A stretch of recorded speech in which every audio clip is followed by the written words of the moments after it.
Hey everyone, this is Tanya Haddock. And this is Amber Renee. And you're listening to the Chimp Crazy Lady Show. Spoke to a nice attorney. Refreshed his life for a change because of how I am and how my life is such a menagerie of different. Yeah. I guess I'm not quite what people consider normal. Same. All is okay here, other than it's freezing cold here. Oh my gosh, it is here too. It's so cold. So what else are you up to, girly May? Oh, well, today I was driving a lot because I took my mom to the psychiatrist. Uh-huh. Did it go okay? I think so.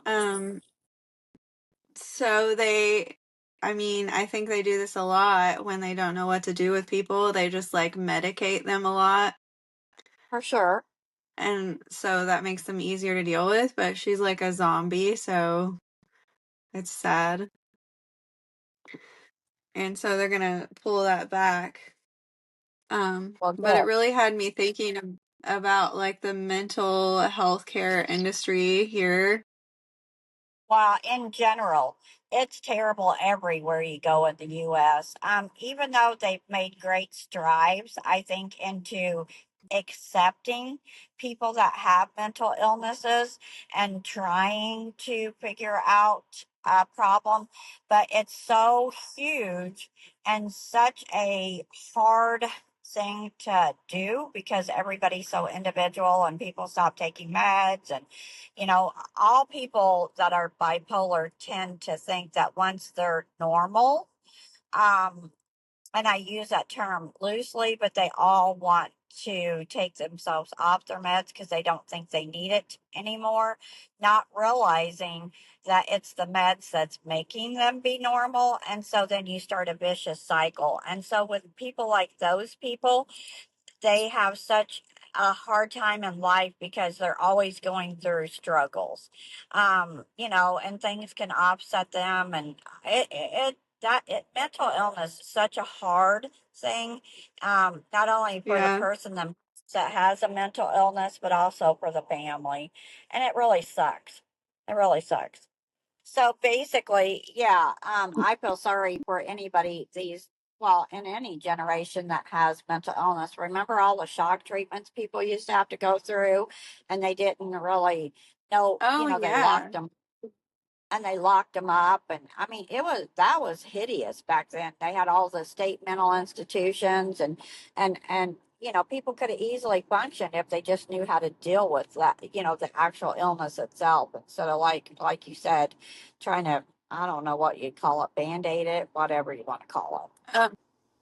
Well, yeah, back then they just built these massive buildings and they kept everybody that was a little off in them and tried like experiments on them all the time, which is horrible. All the time, stocks and all kinds of crazy and medicine. Yeah, no, it's horrendous. It's been horrendous from probably the word jump go. But and nowadays, at least we are socially accepting most of the time of a disease, and everybody can go around saying, hey, I need to go take my bipolar meds or my depression pills, because just about the majority of the people in America are on something.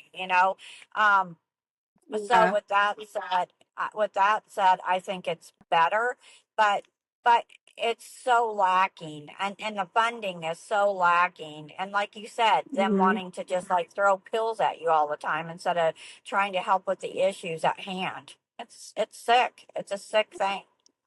Well, yeah, the thing that was really frustrating to me is I feel like people with a diagnosis like that also need therapy of some kind, They not all just do. medication. And then the therapy and getting a therapist, like the I hear it all the time that people are waiting from months and months to get connected with therapists that actually need it. And then the price of therapy is so high, between 100 and 200 a session here.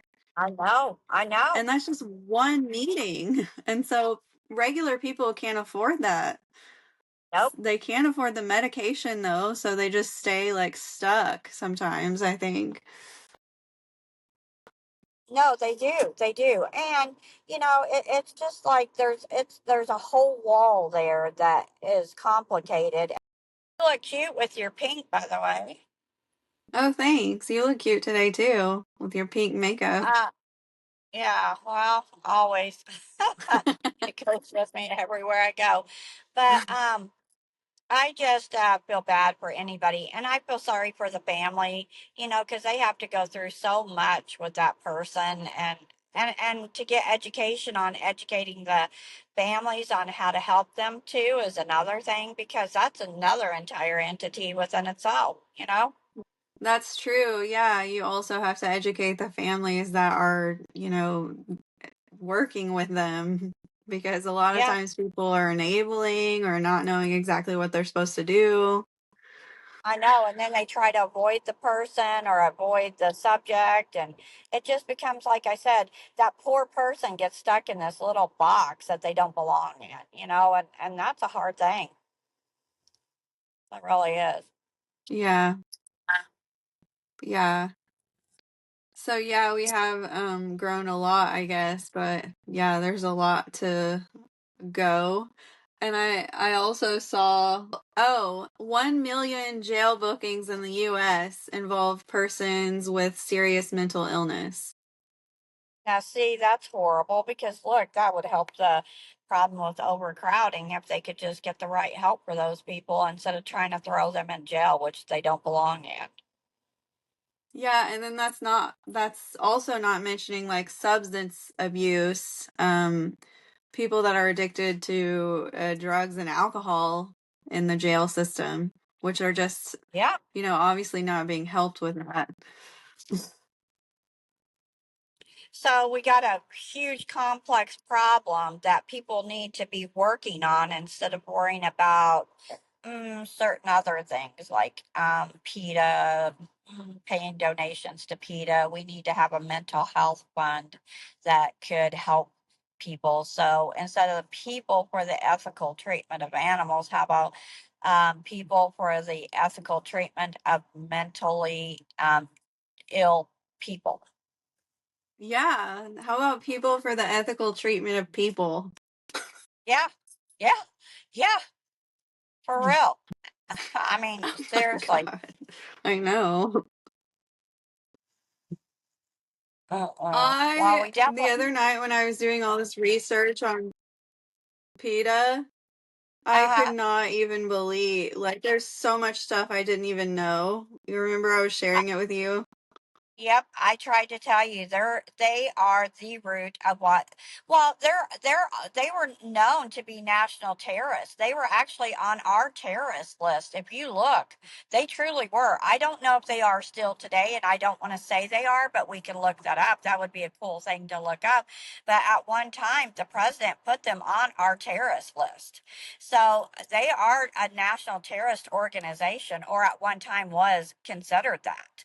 So that just goes to show you how horrible that even the government thinks PETA is, but now they're buying and paying for political seats and stuff. So now we're losing ground every single solitary day.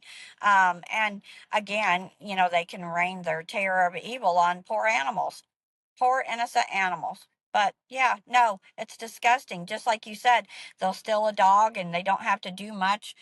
Maybe making a public apology or pay a little money or whatever. But they get by with it because the animal's dead anyways. They've hurt the animal, so what can you do? Yeah, there's no vindication because the animal's dead. Mm-mm. Yeah, And they say no, like, "Oh, it was a PETA worker. It wasn't us. It was a worker." imagine that. Anybody could say that. I mean, come on. It's disgusting. It truly is disgusting how they're allowed to do this stuff. Let me tell you what happened last night, and I didn't even get a chance to tell you. I was going through What? Facebook. Well, I was going through Facebook, and ever since like Chimp Crazy came out, and all these crazy people have really been like jumping all over the few left private sector chimps, and that they're offering this big $10,000 reward to try to get them away from anybody in the private sector that can get it away from them legally. They're offering them 10,000. Well, I was scrolling through Facebook, just doing my thing, and I noticed yesterday that they posted that Mario, which was from Tiger King, Mario, that his chimp body was taken to a sanctuary.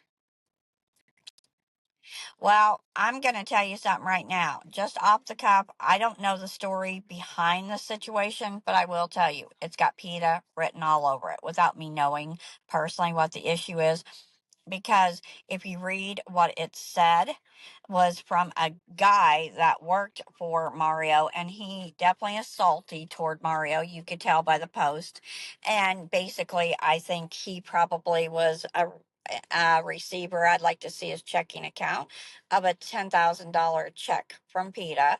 But to get that chimp away from them, and they probably leveraged with Mario to be able to get that done.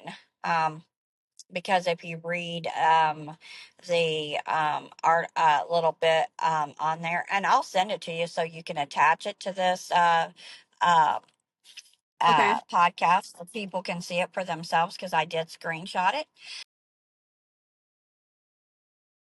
But I just was devastated last night, because there again, it's another chimp out of the private sector. Yeah, I mean, we were talking the other night, and I was just like looking all this stuff up, and I just come to this realization, and I don't want to like say for sure, Uh-huh.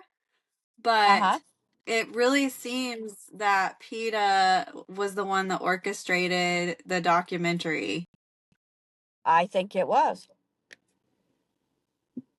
because I I think was it. curious how many donations they got after the documentary and how much Uh-huh. publicity they got from the documentary. Uh-huh. And and the woman that was the whistleblower worked with, I think, Connie, And right, for a couple of yeah, years, and then yeah, Angela Scott. all of a sudden she just, decided that it wasn't cool. Uh-huh. I wonder if Imagine they that. didn't come to her and, pay her off. Oh, we already know they did, because she was in trouble, and they probably gave her legal counsel for free, because she has been in so much trouble for writing prescriptions. And that's the kind of people that PETA hires. That's their informants, because nobody in their right mind Because they that have is a good nothing to lose. exactly, exactly. I want a hamburger, ketchup only. Hamburger only ketchup for you? Yeah, and medium fry, and a large Dr. Pepper, please. Uh-huh. But yeah, no, sis, I'm so disgusted with all the stuff. And yes, I already knew Eric Good was bought and paid for by PETA, because you know how he does on the podcast, or like on different podcasts or different interviews and that type stuff. He'll be against me saying ugly things, but then you've heard him, your own personal self. And Yeah. I've got plenty of text to where I'll call him out on it, and he's the first to say, oh, well, they cut it, I didn't mean it that way, I don't want you to go to jail, I'm not going to let you go to jail. I have a text that even says that, but then here we go with them trying to file charges. So imagine that. And I just sent Jeremy McBride last night a text, and he wanted me to call him, but I couldn't call him at the time, because Jerry's so pissed off that every time I talk to them, it just causes problems between he and I. So I try not to when he's around, just to save, from some arguments. But the fact of it is yeah, it's becoming more and more obvious that that's what they've done. And yes, I believe that Eric Good, if the truth be known, and they file interrogatories or file discovery, you'd find out that that docu-series not only got what HBO was willing to pay, but what PETA was willing to pay as well. So, Yes. I think so. and that isn't that sad that it's It come is down to so that. disgusting. And they're supposed to be a not-for-profit organization spending monies like that, but then they could call out somebody that is in the private sector, that had a not-for-profit, that was on Tiger King, and they could run his life and say that he misappropriated his funds, and bought animals and stuff, for his own personal use. But they can do all that stuff and get by with it because they have all this plethora of attorneys sitting around every single solitary day waiting to do their bidding. And I'm over it. I'm seriously over all the corruption and all the bad stuff that PETA is doing. And they think by throwing me in jail and by causing me to lose everything I have, that it's going to stop me, but it's not, because even in jail, I'm going to be writing and screaming about how horrible PETA is, because they are horrible. And everybody else is afraid to stand up to them because of how they make an example out of you and how they destroy your life. But they've already destroyed my life. And so now I have nothing left to worry about. And the vengeance will be on until I'm so old and feeble and not in my right mind that I freaking am in a nursing home, probably screaming PETA's name anyways, not even knowing what that is about because I'm so old and decrepit. Well, I noticed that in 2022 they had a revenue of 82 million, which was a 14 million increase from 2021. Wow. 82 million. And so they have a revenue of 82 million, but they have 0 shelter facilities, 0 foster homes, and no adoptions to the general public, and have killed over 1,700 animals annually and found So, homes for 20. okay, so figure that out. What are they doing with their 80 whatever $1 million?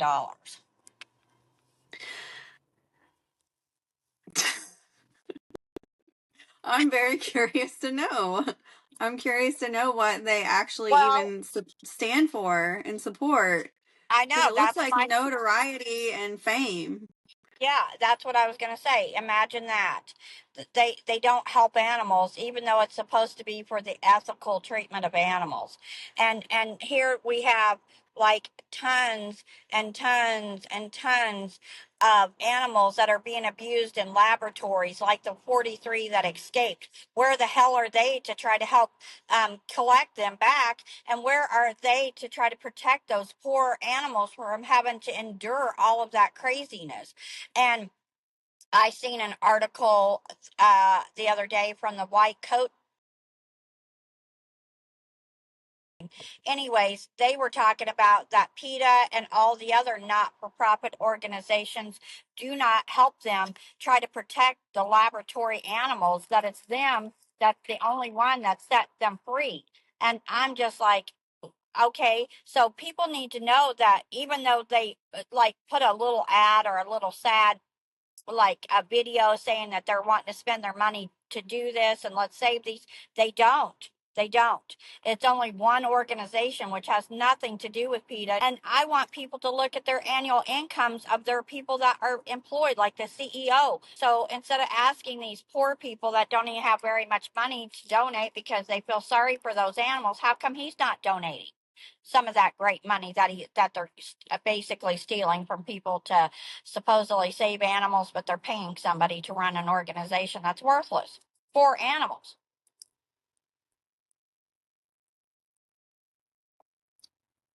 I don't think that they would be honest about what they earn, even if you could. The average director salary at PETA is $103,000 $8,000 a year. And look at their attorney team that's just sitting Oh there yeah. waiting to cause havoc on innocent U.S. citizens. I mean, it's. I'm telling you, there is so much to that organization that needs to be called out, and everybody's afraid of them. And like I said, Yeah. while you lost your service, I said, they think throwing me in jail and stuff is going to shut me up, but it's not. It's only geared me up to even be more pissed. And I'm telling you, they will have me for the rest of my life until I'm in a nursing home, willing to be opposed to them and willing to call them out. And I would implore anybody that knows anything dirty on PETA that used to be an employee or whatever to turn that stuff over to try to save the poor animals that they're trying to hurt. Yeah. And just what you were saying about the lab animals, why on earth are there monkeys in labs? And why on earth is that not top priority? Do you know how they're treated? Horrible, horrible. Yeah. I've seen pictures. I've seen, and they pay all these doctors and veterinarians money. In fact, I have a friend who is an animal person that their daughter is a veterinarian for the lab animals, and she said that's the worst fear they had was some monkeys getting out. Here they had one get out. All of them get out. But yeah, no, it's disgusting. And they're so against using animals for entertainment. Yet okay, like Tonka, okay, you were hiding him, right? So Right? maybe that wasn't the optimum situation. Was he being physically abused every day in a lab? Like, why is that not a top priority? Because you know what? They don't really care People to help. having pets that they take care of and love.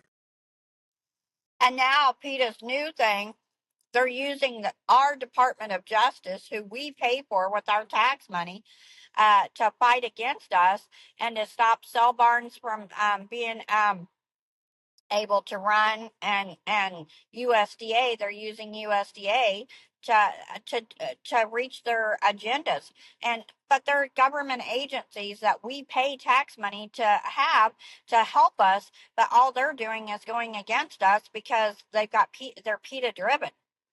PETA pays some of the veterinarian schools that are in PETA. I mean, that are in USDA. So that's why we need to eliminate a lot of things.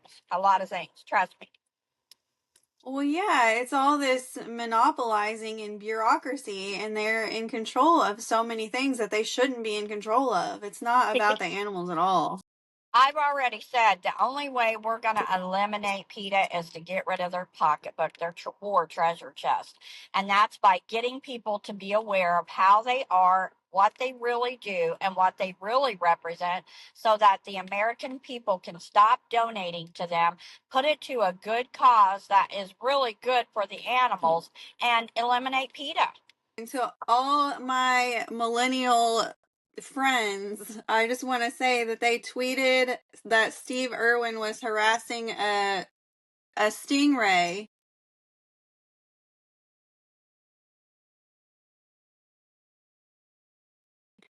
And they were not sympathetic, and that he asked for it.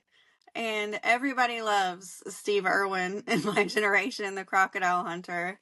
And the fact that they just use their platform to tear people down. What do what benefit do they get from this? They made a grave next to Colonel Sanders with a poem about him killing chickens. This is the kind of shit they use their money on. And I've been screaming this for the last 4 years because it's absolutely asinine that people would donate to them for that kind of crappy behavior, or some of their campaigns where they're painting women's bodies up like barbecue, and having this huge grill put out in front of um, the beef industry. And on Memorial Day, or Labor Day, sorry, not Memorial Day, Labor Day, because people grill out and use meat, and so they're trying to do a campaign to stop people from eating meat, which is something we all need, and we've been doing for many hundreds of years. Um, but they'll spend all that kind of money for those types of campaigns, which what does that have to do with the ethical treatment of animals? I mean, for real. Yeah, it's like it's art. It's like public art. They're spending all their money on these big displays of money. Like Yep. they have a lot of money, we get it. They want us to pay attention to them. Like I get the meat thing. Like we don't treat animals in the meat industry right, and so we should be fighting for treating them better.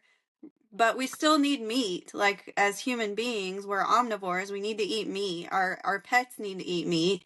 Right.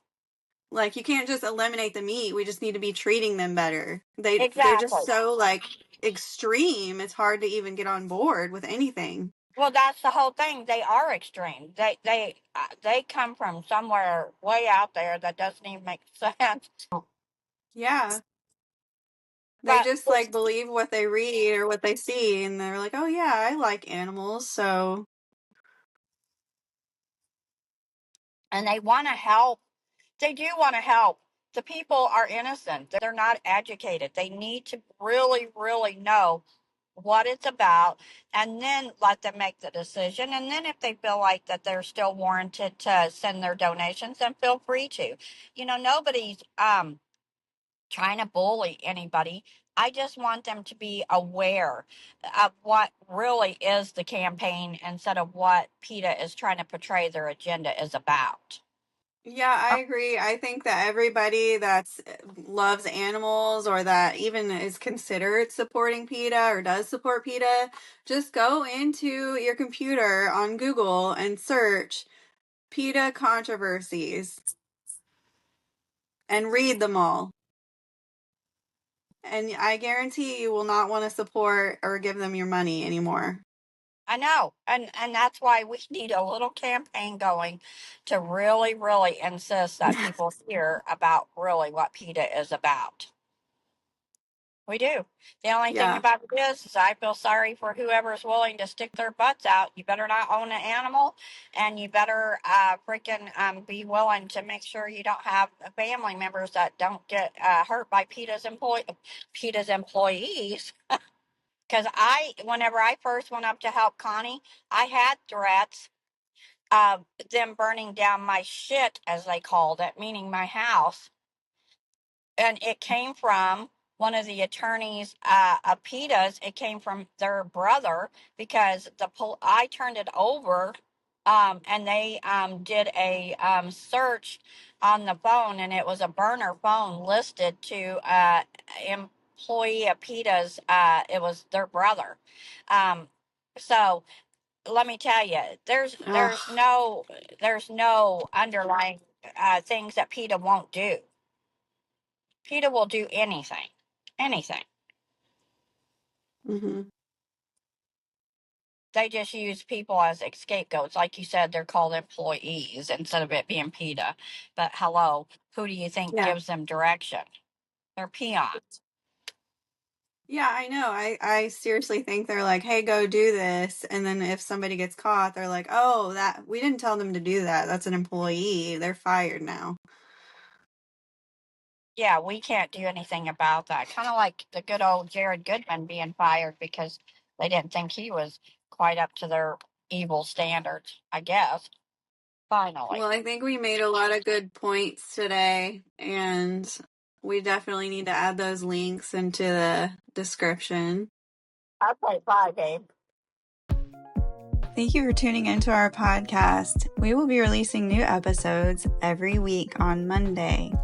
You can also check out Tanya on Cameo, and you can buy our merchandise at chimpcrazylady.com or on Etsy, with more places coming soon. Thank you.